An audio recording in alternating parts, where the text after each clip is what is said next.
What's going on, everybody? RJ Ochoa here from SB Nation's bloggingtheboys.com. We hope all is well wherever you are. We hope you are happy. We hope you are safe. We hope you are healthy. We hope you are satisfied. We hope you are in the Christmas spirit, feeling the Christmas spirit, those Yuletide greetings, all the holly jolliness going all around, because the Dallas Cowboys, your Dallas Cowboys, my Dallas Cowboys, our Dallas Cowboys are 9-3 following their win on Thursday Night Football against the Seattle Seahawks. We are here to talk about it. Of course, this is the postgame, our official postgame show throughout the Blogging the Boys universe. You can watch this show live on the Blogging the Boys YouTube channel, the Blogging the Boys Twitch channel, on the Blogging the Boys Facebook page. You can also catch the rewatch at those places at your earliest convenience. If you'd like to, you can also listen on the Blogging the Boys podcast network. Make sure you subscribe to our YouTube channel, our podcast network. We have all sorts of stuff, all sorts of content coming around all the time. And make sure to check out bloggingtheboys.com as well. 24/7, 365. That's 366 in a leap year, of course, for the latest and greatest in the world of the Dallas Cowboys. 41-35, the final score. I see all of you in the comments. Watsamata saying that my voice is almost back. We have a lot to get to, obviously, as the Cowboys pulled this one out. It was definitely stressful. It was definitely tenuous. But I do want to start and say one thing. If you appreciate the things that we have done here at Blogging the Boys in a video capacity, if you love our YouTube channel, if you love what we're doing on Twitch, if you love our Facebook things, all these streams, all these live shows, our producer, our silent producer who has been behind the proverbial glass for many years now, this is their last show with us. So a big thank you, a big round of applause. We could not have done everything that we have here at Blogging the Boys without our silent producer. I promise you, all of the things that you have enjoyed could not have happened, definitely would not have happened. So a big thank you to our silent producer here at Blogging the Boys. All the best to them moving forward. And we'll see what happens, obviously, without them here as the Cowboys move forward into December. This was very stressful. By the way, Watson Modest says applause for the producer. I kind of like keeping it mysterious and leaving it as the producer. Joseph says, hey, RJ, sorry I won't be able to hang tonight. Got to work tomorrow early. Love the win. We got to gear up for Philly, though. I'll catch this on Spotify tomorrow, DC for life. By the way, a big thank you, big Jerry Pena heart, to those of you who have tagged us in your Spotify Wrapped. I'm an Apple Music person myself, so I don't get that. But it means a lot, obviously, for you to share that you listen to us so much and so often. Kevin notes, yeah, Ghost producer, we love you. Your Barmy says, hail to the producer. Good luck. Again, we seriously could not have done what we have here. And so my personal thanks, my personal gratitude to our silent ghost producer for everything that has happened here. I want to get obviously to the super chat, so we'll get there, I promise. But kind of opening statement, I think. Lit Newport says that was a tough win. We said obviously that. I know I said, I don't mean that in a braggadocious way, that the Chargers game was kind of the only game that the Cowboys had played that was back and forth. Obviously, the Niners game the Cowboys lost, that got away from them from the very beginning. Even the Cardinals game that the Cowboys lost got away from them. They were chasing that game. And I don't know that exactly happened in Philadelphia, but that third quarter, things got away from Dallas. They obviously narrowed the gap in the fourth and damn near pulled it off at the very end. But this was 10 rounds. I mean, this was all the way. This was, it took scraping the bottom of the barrel to kind of pull this one off. And I think all of our hats off to the Seattle Seahawks. I think we all, I don't want to say, I don't think any of us overlooked them. They're certainly in contention for a playoff spot in the NFC. And we've talked about here on our network throughout our universe about how significant this game was, significant the win would have and now is for the Cowboys, because it gives them so much cushion in the NFC wildcard race if they do not wind up winning the NFC East, which, if we're being matter of fact, is an improbable thing to kind of think to be possible at this point in time. So the fact that Dallas now has this just mathematical, numerical, cushion, and that they have the head-to-head tiebreaker over the Seahawks specifically, if that comes into play, is obviously a big thing. I also agree with Casey Cooper. They get a nice 10-day rest after this. Great way to enter the mini-bye. It was never, ever going to be 45-10, 49-10, every single week. And we all knew that. And I know that we all know that anybody who talks about the not being able to beat a team above 500 stuff is utter crap. But I also know that all of us were panicked that was going to be a really large talking point tomorrow and throughout the weekend. And the Cowboys, to their credit, dug deep and found a way. And that There are a lot of things that the Cowboys have done this season that I believe and that I hope you agree are hallmark qualities of elite teams. They have kicked the crap out of bad teams. They have defended home field. They have been consistent. They have developed. They have improved offensively and defensively. And tonight they did something different. I don't want to say they stole a game. They won a game they shouldn't have won. I think that might have been the case had they been able to pull it off at the end of things in Philadelphia. But they went the distance. They took somebody's best shot and they survived. And that really is a big thing and a big indication that they have a lot of resolve. Daniel says on the YouTube side of things, this is how Eagles fans have felt all year. I know that we are all incredibly annoyed with the Eagles, and I know that we all probably feel and share a lot of feelings that there's call it luck or whatever you want associated with the Eagles and all the wins they're having. But I think even the biggest Eagles hater, and I know that that person is probably among us, would admit that Philadelphia has a propensity and ability to pull off the one thing that they need at the one particular moment in time. And the Cowboys tonight, Thursday night, did that. The offense never quit. And if you do not agree that Dak Prescott absolutely belongs in the MVP conversation, I have no idea what you're paying attention to, what you're watching. Dak Prescott is firmly in the MVP conversation. He's literally firmly on the Amazon set right behind you on the television in my office. If you're curious, as of this moment in time, so we're doing this at 11 p.m. Central Time on the final day of November, Jalen Hurts leads the odds at plus 150. Patrick Mahomes right behind him at plus 350. Lamar Jackson plus 450. Dak Prescott now as high as plus 475. That means if you're not into this, Dak Prescott has the fourth best odds to win MVP. And obviously the closer you get to minus numbers, the more positive favored you are by odds makers. I know that's an awkward way to say that. Dak Prescott was plus 700, plus 800, plus 850, plus 900, plus 1,000 just 1, 2, 3 days ago. Dak Prescott was plus 3,500 to win MVP just entering the Carolina Panthers game. I wrote an article at our site about how this was such a great bet to make. And of course, it led to all the comments from people, Dak sucks, stinking Dak, can't do it, can't beat a good team, can't live up to a big moment, blah, blah, blah, blah, blah.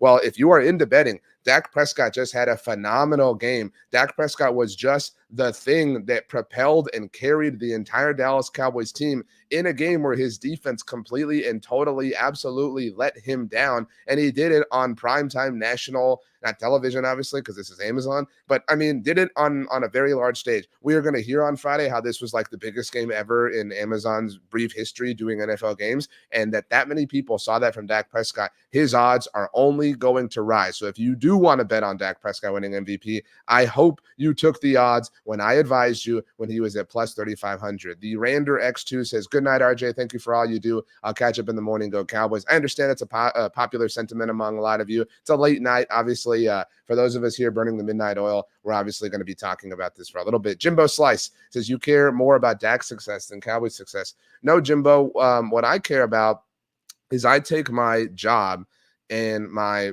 responsibility here, having a bit of a platform to talk about the Cowboys. I take it very seriously, and I try my very best to make sure I'm as educated, as informed, as knowledgeable on things as possible, so that when we have conversations like this, I'm not, making stuff up. And the reality here is that Dak Prescott is playing the quarterback position at a higher level than anybody else in the NFL right now. So it is my job to tell you the facts, and those are the facts. So Jimbo Slice, I apologize that you disagree with them, but that's the way that things go. Says, I've been super critical of Dak in the past, but he got it done tonight. Kudos. Well done, always respectable when people can eat a slice of humble pie. I want to get to the super chats because we have my stock report to get to as well. But before I do, Anthony says, Dak is on an absolute heater. Mike with some wildly questionable decisions tonight, though.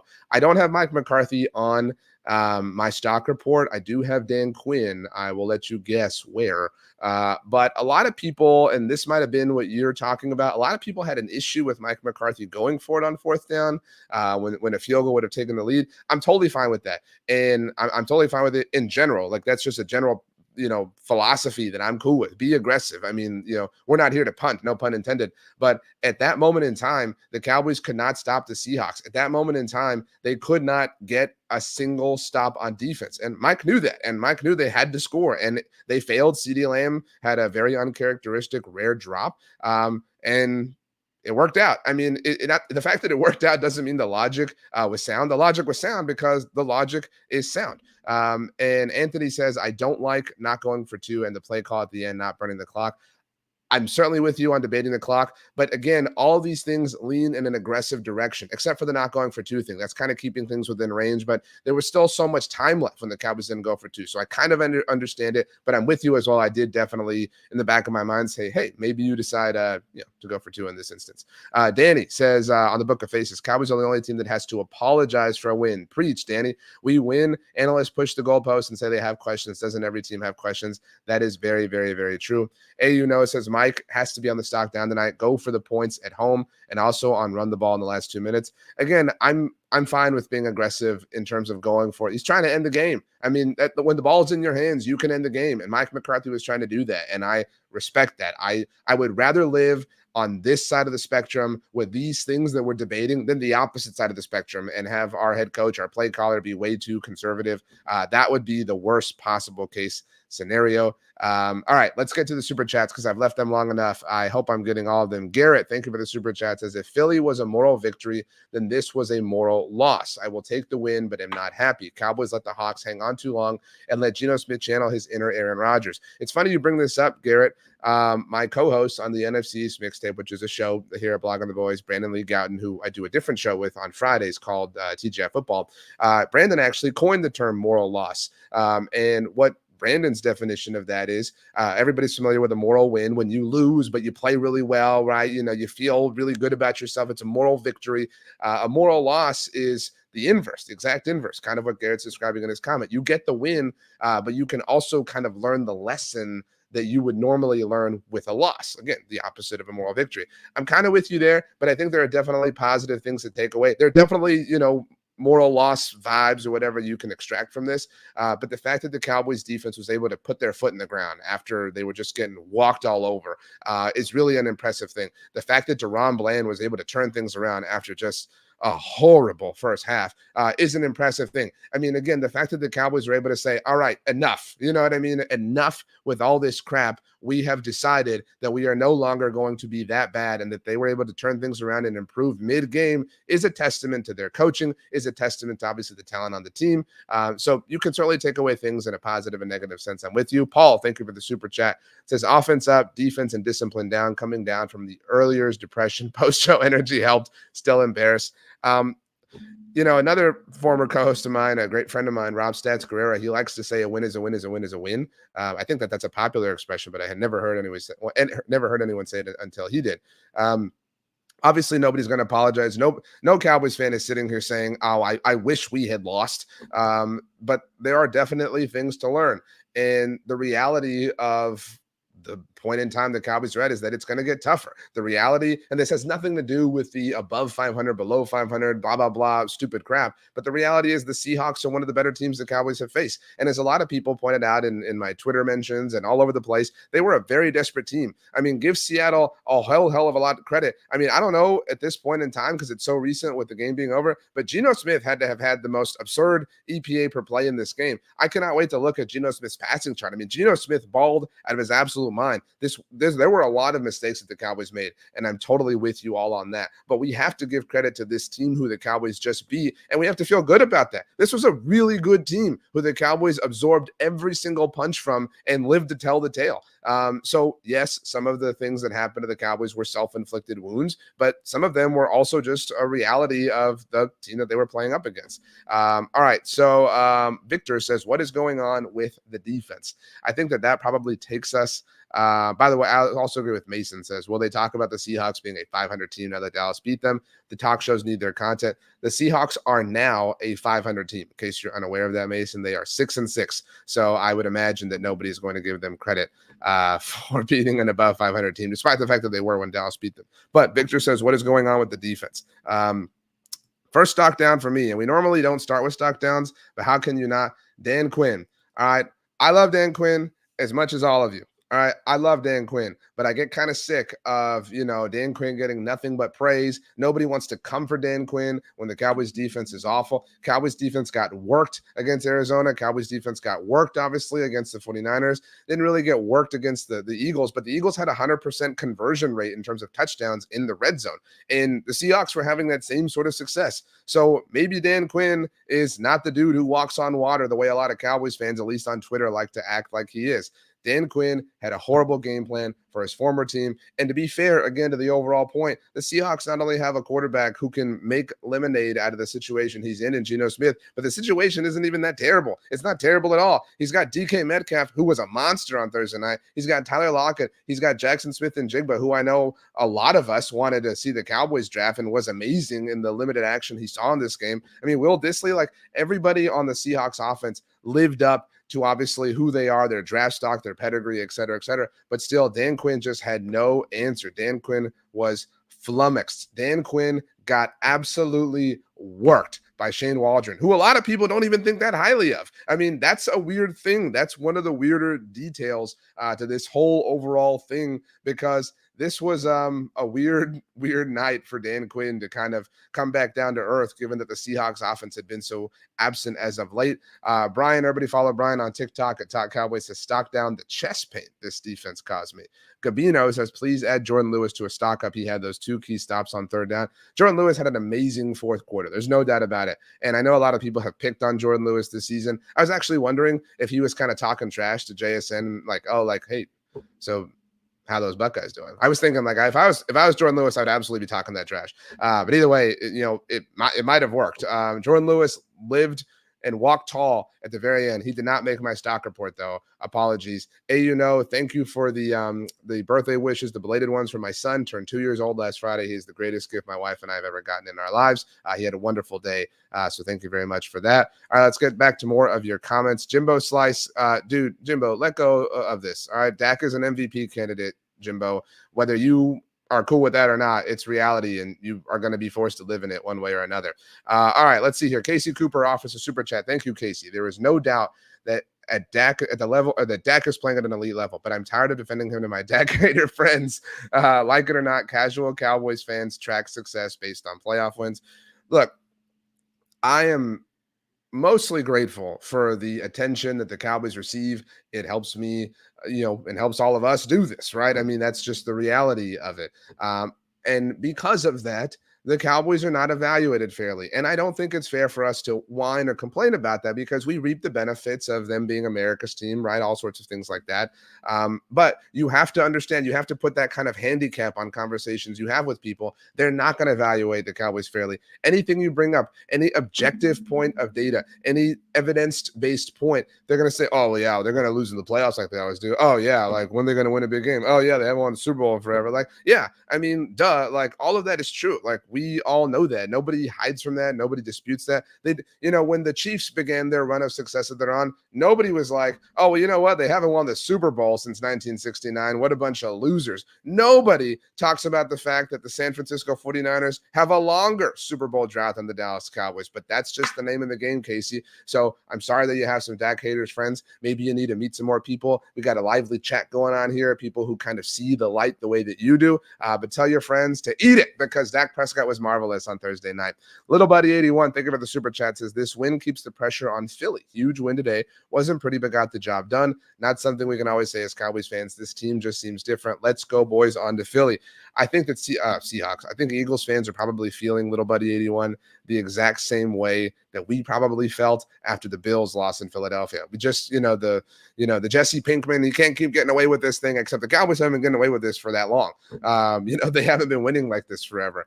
So yeah, now we get to sit back, relax, and hope the Niners, which is a gross thing to say, beat the Philadelphia Eagles on Sunday. And I tell you what, I was talking to Mookie Alexander, who is the me at SB Nation that runs our Seattle Seahawks site, Field Goals. Mookie hit me up in our Slack channel and was like, and these are Mookie's exact words. I'll read them to you right now. Mookie, sorry if you're listening. I don't mean to, dox you or anything like that. I'm certain he'll be fine with this. But Mookie sent me a chat and said, that game gave me confidence we can beat the Eagles, talking about the Seahawks. And I'm totally with Mookie. I think maybe all of us probably thought that there was no way that Philadelphia was going to lose in Seattle. I tell you what, if these Seahawks show up in the game that got flexed to Monday Night Football earlier today, that could totally be a loss for Philadelphia. And we talked in the past about how significant the Buffalo game was for Philadelphia, because had the Bills beaten them, the Cowboys have yet to play Buffalo themselves. So that could have been a common game that Dallas got over Philadelphia. Well, Dallas has already beaten Seattle. If the Seahawks manage to defend home turf, Lumen Field, whatever it's called these days, against the Eagles,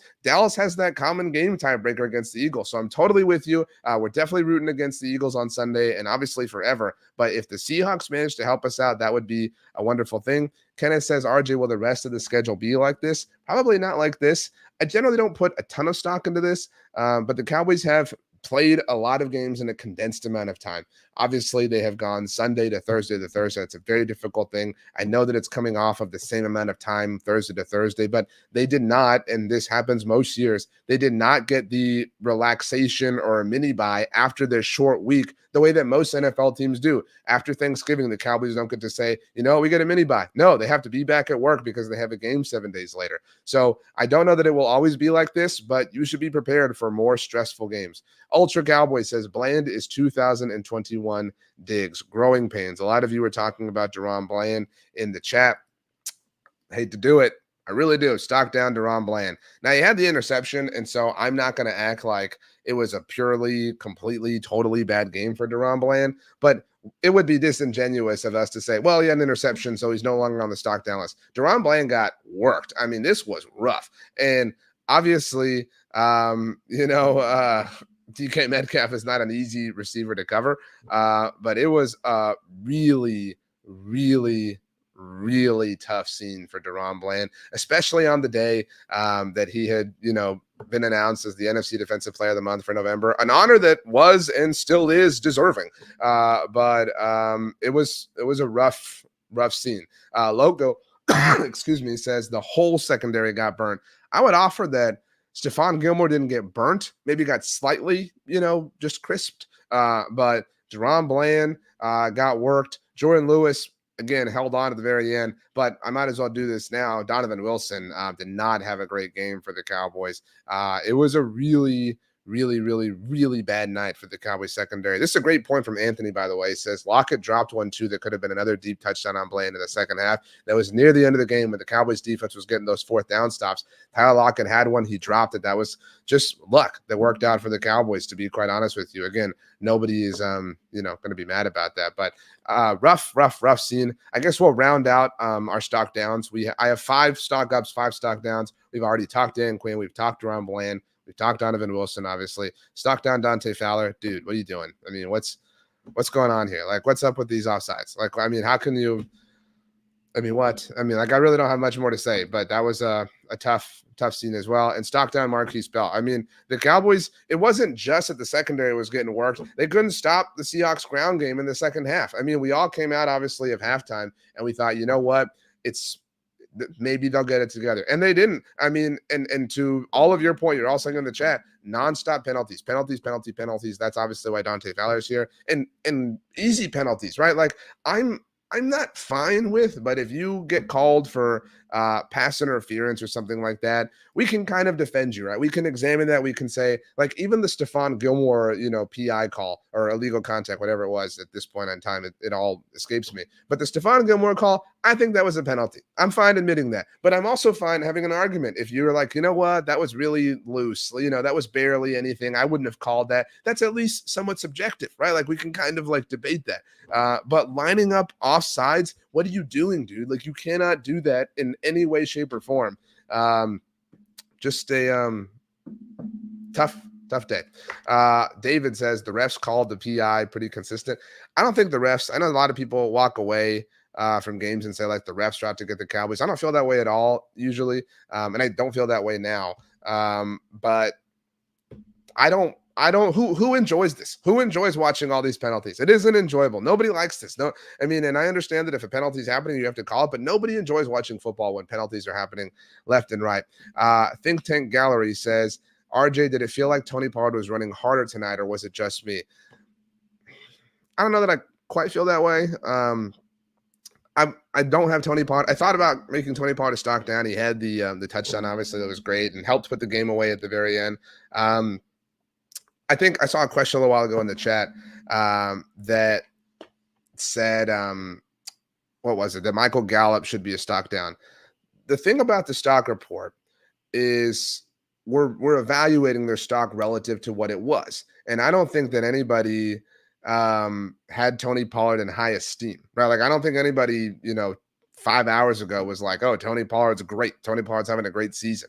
And because of that, is his stock really down? You know what I mean? Like, I feel like you think the same that you did about Tony Pollard 5 hours ago. And I think the same is true for Michael Gallup. Again, the stock is relative to context. And so, yeah, Tony Pollard, not his best game, not horrible. But by the way, Tim noted that this was a great point. Tony had the drop in the end zone. It hit him right in the face. I mean, dude, what more can you ask of your quarterback than to just hit you right in the face? Adam says Tony Pollard is a year-long stock down. Yeah, I can't disagree with that. Thank you once again, Brian, for the super chat. Says refs weren't the issue. Sloppy play was legit. All right. Walter, by the way, says Dan Quinn's defense did not look prepared tonight. He needs to address this. Great to see a lot of people catching up on holding Dan Quinn accountable. All right. I have 5 stock ups as mentioned. How else can we start this other than talking about Rain Dakota Prescott? I know that this will bother Jimbo Slice very much, but Dak is playing the position better than anybody else right now. That's just the reality of the situation. Jonathan, with a great comment on the YouTube side, says Dak is proving all haters wrong this year from accuracy to interceptions. Dude is a beast. Dak Prescott finished this game 29 of 41, 299 yards, 3 touchdowns, was sacked 4 times, also had 7 carries for 22 yards. And not just like 7 carries, but 7 gritty carries, like 7 rough carries, 7 like get your hands dirty carries. I mean, this was very actually reminiscent of the first playoff win that Dak ever had in his career against the Seattle Seahawks, when he had obviously the incredible rushing touchdown that we all remember. Tim says on the Book of Faces, Dak ran for his life all night and still balled. I mean, he was amazing. He was. I'll ask you, like, name the thing, and if you're with us in the chat live, name the thing on the Dallas Cowboys that you trust more than Dak Prescott right now. I would ask you to offer serious answers, please. As Lonely Catman, thank you for the super chat, says, how are we going to sleep with all this adrenaline? I won't count sheep. I'll count Dak to CD. CD might be the thing that you trust, more than Dak Prescott, but that's obviously an extension of Dak. A lot of you said Brandon Aubrey. That's fair. Only though, if we're talking about extra points. Look, I, like a lot of you, have believed in Dak Prescott for a long time, but this is the highest level of operation that I think we've ever seen from him in a total package sense. I saw my friend Yuma Cactus in the chat a little while ago, and Bill Yuma had a great comment the other day on Twitter with me. What made 2014 Tony Romo so special was it felt like, if you're a younger Cowboy fan and you didn't experience that season, but it felt like Tony Romo finally understood the mental part of the game. It felt like he was finally intellectually on a level that nobody could compete with and contend with. And unfortunately, he was just at a point where physically his body wasn't there anymore. And obviously he had the injury that cost him a game that season, and then obviously 12 more the following season, and then in the preseason the following year. And it feels like Dak Prescott is in that same place, but just with the physical strength and physical body to live up to what his mind is capable of. And so we're seeing it all. Like this is quarter. I know that this bothers a lot of people, and I'm sorry, but it's the truth, and you have to deal with it. We are seeing elite quarterback play in every facet. I mean, everything that he's doing, the command that he has at the line of scrimmage, the understanding, the diagnosing of defenses, the ability to kind of manipulate things with his eyes and his bodies and his movements and his cadence. And there have been all sorts of amazing breakdowns about this. I know Chase Daniel tweeted went out, excuse me, earlier on Thursday. We are seeing the highest play at the Dallas Cowboys quarterback position that we have seen in a very, very, very long time. Brandon says he's playing like our boogeyman that played in Green Bay. He is. And I know that it is not a popular thing to say, and I have full residency on this hill, as you all know if you watch and listen to me. But what do those two dudes have in common? What do current day Dak Prescott and boogeyman Aaron Rodgers, for the most part, have in common? Mike McCarthy as an offensive play caller. I am not going to sit here. And as I say that, Jasmine says in the chat, we can all trust that Mike McCarthy will mess up the time management. I don't know what Mike McCarthy has to do to get any kind of credit. I think for the most part, we can all agree that Dak Prescott, who is a stock up, as you can see, is playing at an MVP level. And we're not willing to give 1%, one crumb, of this whole thing to Mike McCarthy. We're not willing to sit here and say, you know what? Mike McCarthy made Aaron Rodgers look really good. Obviously, Aaron Rodgers is really good, but Mike McCarthy was a part of that, and Mike McCarthy is a part of this. Maybe, just maybe, Mike is somehow part of the overall results. It's amazing to me how Mike McCarthy can't get anything here. Keith Murphy, the unbeaten, thank you for the super chat, says, why San Francisco Philly dealt to 3 and we gave up 40? Are we on a level? I'm sorry, Keith, I don't totally understand the question. But I'm having a tough time understanding the point there. I'll look back for another comment, obviously, from you. Kevin says Dak is doing everything perfect except the red zone right now. They were. I mean, the Cowboys were awesome in the red zone before tonight. They had 2 whoops of daisies, obviously, and that's a tough situation. D-Day 2 notes Dak leading the NFL at 26 touchdowns. Absolutely. Let's see. Moving on. Devin says Mike's making good calls, but Dak's out there making insanely tight window throws. We can give credit to both of them, right? We can give credit to Dak and credit to Mike McCarthy. It doesn't just have to be one. Keith, thank you for the super chat again. Says, why did San Francisco? Okay, I understand your point now. Why did San Francisco hold Seattle to 3? It was 13, and we give up 40. It was also not 40. I don't care how we looked against sorry teams. I'm comparing us to the best. I want to beat San Francisco.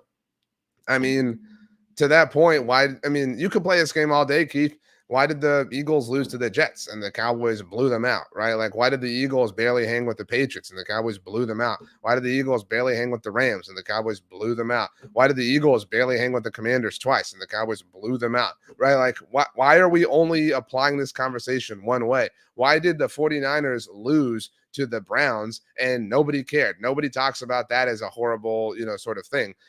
It's just a one way level of analysis. Why the Cowboys, to make the argument about the Cowboys sucking, we can diffuse these things all day long. Maybe I'll knock them out the park. Let's do it. Let's have some fun. I'm living. We're thriving. It's Thursday, November 30th, and the Dallas Cowboys are 9-3. Watson Mata says, agree that San Francisco is the thing, but we can't get to them for another 6 games. We got to play who is in front of us. That is very, very well said. Michigan says this is a finesse team that needs the pass offense to dominate in order to win games and playoff games. I agree. And DeSquatch says Dak's throws tonight were insane. Agree with that as well. This was a playoff game. By the way, I see a tweet from somebody, Jorge Fuentes. I don't know if you're here, Jorge. Says, hello, I'm a longtime Cowboys fan and a recovering Dak hater. I admit my mistakes. I love to see it. Respect on people who can admit their mistakes. That's awesome. This was a playoff game in that it was tight. It was stressful. It went down to the wire. It went the full 10 rounds. Again, whatever analogy you want to apply. And so I think that you should take a lot of positives away from this. You can definitely take things to build on. But this was a test, and the Cowboys ultimately passed. Tim Lowe says the Eagles barely won most of their games, but they won't get the same criticism. That's totally true. I mean, and again, we can sit here and be annoyed about this, or we can just accept facts and we can hold on to one another and make it through. Let's see here. Brandon says McCarthy and A-Rod would have won Super Bowls, but the defense in Green Bay outside of a few years were suspect. Well said. Ryan, I think it's Ryan 93 says that the goalpost moved and the narrative changed. Dallas came back and found a way to win a game. Three games in 12 days. I'll take it. Yeah, I mean, like, that is the verbiage, right? Like, oh, Team X found a way to win.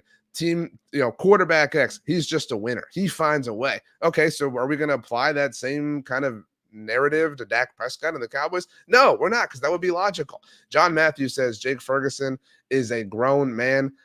Lynn, thank you, Lynn. Lynn is the best. Everybody follow Lynn everywhere. Lynn, drop your handles, please. Says RJ, football is fun. That is very well said, Lynn. I love you. All right, let's get to some more stock ups.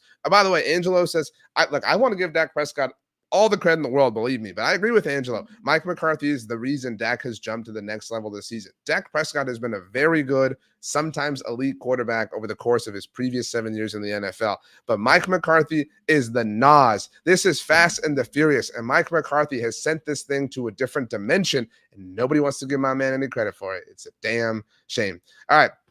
Michelle, by the way, last one, then we'll get to more stock ups, says Dak is the best quarterback in the league right now. In a game like tonight, will lose him MVP votes. I disagree, Michelle, because he is higher in MVP odds. But yeah, Jalen Hurts plays horrible against Buffalo and gets vaulted to the MVP favorite. Make it make sense.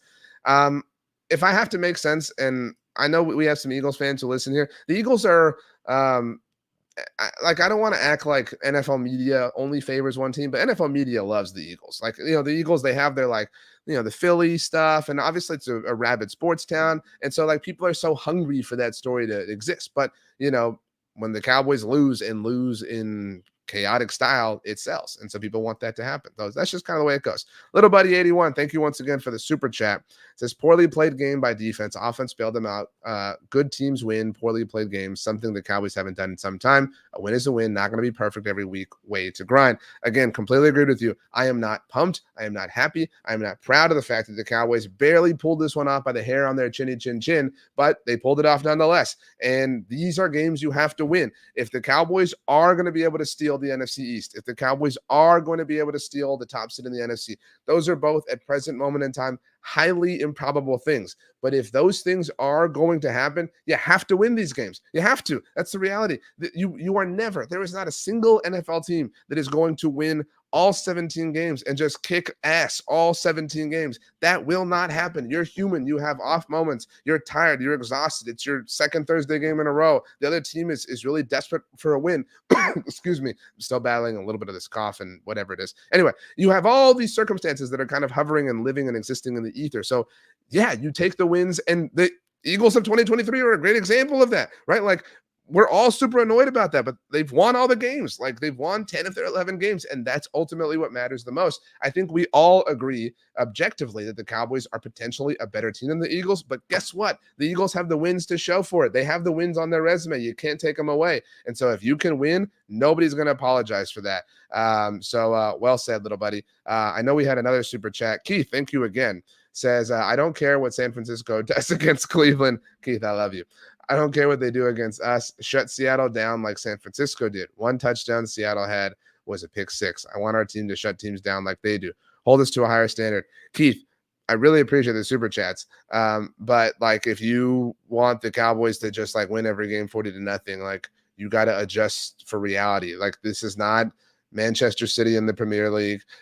This is not, the kind of vintage Golden State Warriors dynasty. This is not going to happen. This is the league on earth filled with the most parity that there is. This is not, Joey Chestnut and on the 4th of July eating hot dogs, right? There is going to be tough games, and sometimes some teams are going to beat teams one way, and then other teams are going to beat them another. So again, seriously, thank you so much for the super chat, but you got to let this go. I mean, it's great for San Francisco that they beat Seattle, a little bit more soundly a week ago. But if next week, when the Seahawks play the Niners again, if the Seahawks win this game, are you going to come in here and be like, you know what, man, the Seahawks beat the Niners and the Cowboys beat the Seahawks. So clearly the Cowboys are a better team. You just got to take this thing 1 week at a time and live and understand that it is an ever-changing, ever-moving vessel of weird. That's the NFL. Keith, thank you again for the super chats. And when we have been healthy, all blowouts. That's my standard is for us. Keith, if your point is that you want the Cowboys to win every game in blowout fashion, we all agree with you, my friend. Okay, let's keep going here. Lonely Catman says we got 5 games to get better. That's well said. Let's get back to stock up. We've only done one so far, and it is Dak Prescott. I appreciate those of you who are here. Obviously, it's late. So if you have work or school or something, duties, responsibilities in the morning, that's what coffee's for. Anyway, stock up CeeDee Lamb. Dude, what? I mean, this dude is on another level now. I mean, had a bit of a quiet game last week from a statistical production standpoint. I say that even though he had a touchdown, but CeeDee Lamb was in his bag. 17 targets. CeeDee Lamb was targeted 17 times on Thursday night. It is so clear the offense runs through him. I mean, I know we love the straw that stirs the drink thing because of Stephen Jones. The straw is CeeDee Lamb. The drink is CeeDee Lamb. The cup, the Stanley Cup or the Yeti or the koozie or whatever you're using to hold your drink is CeeDee Lamb. He is everything and more. I'm going to steal a line from Danny Phantom, who's one of our BTBers. This is a heavy thing to put on CeeDee. He might be the most talented player to wear that number. And I say that with great respect, obviously, for Drew Pearson and Michael Irvin and Dez Bryant. They were incredibly hardworking. They were obviously able to accomplish some impressive things, but CD might have the most talent and might be in a position to utilize that talent in a different way. He has a quarterback and a play caller who are willing to lean into that talent and press on that talent and just be aggressive with that talent. I know he had the drop on fourth down, so who cares? But I mean, he had 17 targets in the jet sweep, as you all noted in the chat. He had 12 receptions, a $116. He had the touchdown. He was the most dominant force on the offense. Obviously not counting Dak Prescott. What an amazing performance from CeeDee Lamb. Adam says CeeDee looked, I think you're saying like bad, like really good, bad. Ryan says CeeDee is a wide receiver 1. Let's move on. That's a great point.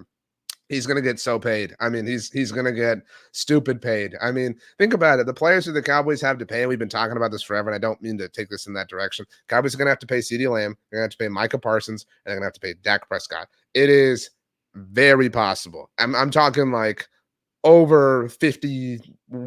It's at least 51% likely. I'm willing to say it's more likely than not that this time in May, not this time, but come May, whatever, that the Cowboys will have the highest paid quarterback in NFL history, the highest paid wide receiver in NFL history, and the highest paid pass rusher in NFL history, all on the same team. That's within play at this point in time because of the seasons that Dak Prescott, CeeDee Lamb, and Micah Parsons are having. I mean, Micah Parsons is Micah Parsons. You got to pay him all that money no matter what. It's incredible. Just what an amazing performance from CeeDee Lamb. But let's move on. A lot of you wanted to give him some love, so we will do so. Stock up. And I'm not doing this just because you said, but, I want to give love to y'all's guy. My guy now was slower to get here than a lot of people, but I'm here now. Let's start the party. Jake Ferguson. This is more, look, I've said it before, and I just want to offer it again. It wasn't that I didn't believe, but sometimes I think that people confuse their beliefs with their wants. People will say, I believe this is going to happen. And it's really just saying something they want to happen. I think that happened with Jake Ferguson, and it happened to work out. So I'm not trying to be a hater or a reverse hater because Jake Ferguson is the real deal. Like he is I don't know at this point in time where he would rank among NFL tight ends, but he's definitely like he's not Travis Kelce or George Kittle, right? Like there's some obvious ones that we're not kind of putting him with. He's like a top 5 tight end. He's the 5th best tight end in the NFL. Promise I'm gonna drink some tea after this. It's all gonna work out. But a lot of you refer to him as a security blanket. That's really what he is, and a badass. I mean, that would probably be the way I would describe it. Just this kind of, Travis Kelce has a physical kind of quality to his game. But I think we don't like George Kittle for obvious reasons, right? Like Cowboys, Niners, whatever. But what I love about George Kittle is like he just looks like this. I mean, just ball of energy when he's moving, when he's grooving. When George Kittle is on, he's impossible to stop. He's like Sonic when you pick up the thing. And that's Jake Ferguson. I mean, like he is tough, and he wants to be right in the middle of the fight. And to have that dude as your security blanket is just a really, really, really, really great thing. Kelsey says, stock up. Fergie talking back. That's what I'm talking about. Like he's got an attitude. Like, you know what I mean? Like he's the, that's the dude I want with me. I mean, like Ferguson is awesome. He is, let's see here. Adam says, RJ, he is little 82. Just admit it. Adam, I actually tweeted during the preseason last year. Jake Ferguson was a rookie. If any of you have seen the movie Troy, fantastic movie, great, kind of history lesson or, whatever on Greek mythology, the city of Troy. There's a scene where somebody tells Brad Pitt, who plays Achilles, about he's talking about. It's a long story, but anyway, in the line he says he looked like you, he even moved like you, and I tweeted that out, and I was talking about Jake Ferguson and Jason Witten. Yeah, like he is. I would disagree that he is not Jason Witten, because as amazing as Jason Witten was for the Cowboys, and it was cool to see him and his success, obviously, in his high school team, and see that package that Amazon had. Obviously, we're all rooting for Witten's team. He's different. I mean, like as great as Witten was, Jake is more willing to scrap. I mean, like there's a different, kind of gear that he has. And again, it reminds me of George Kittle. And it feels like he's the best. And I know I don't mean to put this on Jake Ferguson, obviously, but it feels like he has the best qualities of of George Kittle and Travis Kelce. Like, it feels like he's a hybrid of the two. And obviously Travis Kelce spoke very highly of him in the offseason. We all remember that. I just saw you, Eric, say I see a little Kelce and Ferguson. He's got the kind of physical, vertical, prowess of Travis Kelce and the kind of route running ability, but he's got that badass quality that George Kittle has. And so it's a great package in an overall sense. And he's a lot of fun to watch. And I think that's why we all really, really enjoy him. So great job, Cowboys. Great job, Nick Ferguson. I have 2 more stock ups left. One of them is Brandon Cooks, because Brandon Cooks is such a breath of fresh air. I mean, we all went through the tail end of last season. I mean, just wanting and wishing and begging for Odell Beckham Jr. and begging for T.Y. Hilton, and finally, having or hoping to have somebody opposite of CeeDee Lamb who could be a proper, Robin to his Batman. And that is what Brandon Cooks is. I mean, he is able to be that guy. He's not just a Robin. He's able to pick up the pace and have his own moments and have his own shine. And that is a really valuable, it's more valuable than we can even contextualize. It is a really valuable quality. His speed is such an asset. It is such a weapon, even in a disguising sort of way. What the Cowboys have done with Brandon Cooks, involving him in their offense. What a big surprise, by the way, that involving Brandon Cooks in your offense was kind of a good thing, kind of a good idea that would help. I mean, who would have ever thought that? But awesome to see that happen now in our current moment. So final stock up for me, and I think you'll all agree with this. When we wrote this down, I kind of thought I might get a little bit of pushback from the chat on this, but nevertheless, I forge on. It's a defensive player, and I know that right now we're all like, the defense sucks. It's not Micah Parsons. It is somebody from his draft class, though, and it is Wingardium Leviosa Odigizua. Osa might be the most underrated player on the Cowboys right now. By the way, L2K War Hades, thank you for the super chat. It says, boys normally lose that game. Now I'm a believer. Well said.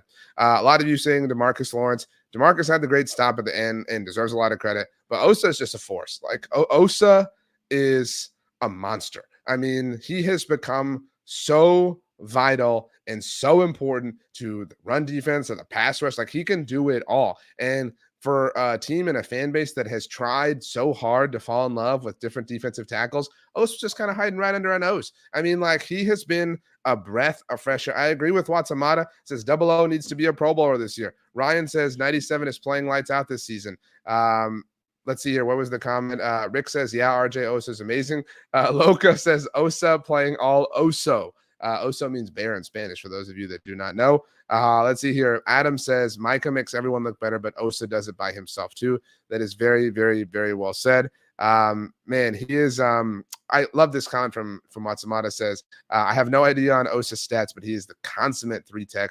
Your Barmy says, Odigizua is fun to say too. That's well said. But I like the Osa thing. I like the Wingardium Leviosa. Obviously, shout to Harry Potter.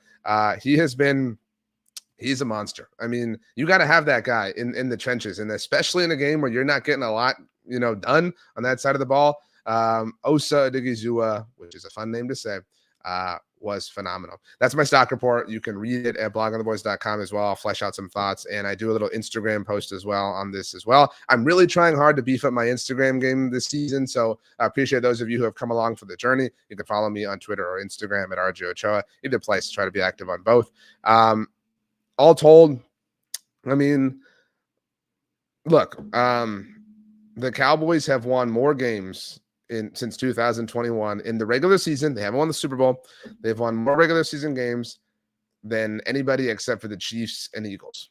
That's it. Like, I don't know if you know that, but since 2021, all right, so 2 years, almost 3 full seasons, they have won more regular season games than anybody but 2 teams. Again, they have not won the Super Bowl. They have not reached the NFC Championship. This is a team with a head coach, a quarterback, a star pass rusher, a star defensive play caller as well. Obviously, love you, Dan Quinn, that has done it. I mean, that has become an NFL elite. That's who they are. They are 1 win away from double-digit wins. Again, 3 years in a row. They haven't won double-digit games 3 years in a row since the 90s dynasty that we reference all the time. And do we hang a banner for that? No. But, I mean, they are reliable. And I say that obviously an hour after the game ended, where they were very, very frustrating, but they are reliably in the mix. They're consistently in the mix, and they showed us that they are able to get their hands dirty and go to work and fight and claw and pull one out against a team who might have wanted it a little bit more for most of the game. But when the going got tough and the moment had to be won, the Dallas Cowboys, your Dallas Cowboys, my Dallas Cowboys, were able to be the last team standing. And that is very cool. They are one game into this 5-game stretch that is very difficult for them. I talked about it this week in the Bleacher Report stream and the Bleacher Report app. By the way, I'll be in the BR app at 9 a.m. Central tomorrow on Friday. If you want to catch that, just download the BR app and you'll see me there. They deserve a lot of credit. They deserve a lot of credit. And I'm very, very excited. And I agree with Watsamata. For 1 3-hour period, we are all Niners. Kenneth says, I got a great feeling moving forward. That's well said. Kevin says, I'm trying to get to your comment, Kevin. Mike, Michigan says, if we run the table, RJ, do you think we win the division and home field advantage? I mean, logic would suggest that the Eagles are finally going to lose some of these. But until it happens, it's hard to believe. But let's do it anyway. Let's do it anyway and see. Kevin says, night, guys. I got to get up early. Great show, RJ. I love you all so much. I love talking about the Cowboys with you. We will have something for you on our channel tomorrow on Friday as well at some point. And obviously the weekend, it has no Cowboys football. We'll have podcasts coming out throughout the podcast network as well. And we'll, of course, be back next week for a normal week with the Cowboys playing on Sunday. The Cowboys will host the Philadelphia Eagles next week on Sunday Night Football. If you like what I do, you want to follow me, like I said, on Twitter, Instagram, or Threads at RJ Ochoa. On TikTok, RJ.Ochoa. If you want to send me an email, you can do so, rj.ochoa@sbnation.com. What a night. What a night. I'm going to go get some tea. I love you all. Thanks so much for hanging out, and we'll see you next time. Oh, and Victory Polo Monday. How could I forget? Victory Polo Monday on Friday, tomorrow, second week in a row. So take a picture, take a selfie, tag me, let me know at RJ Ochoa. Victory Polo Monday. Now I'm out for real. Love y'all.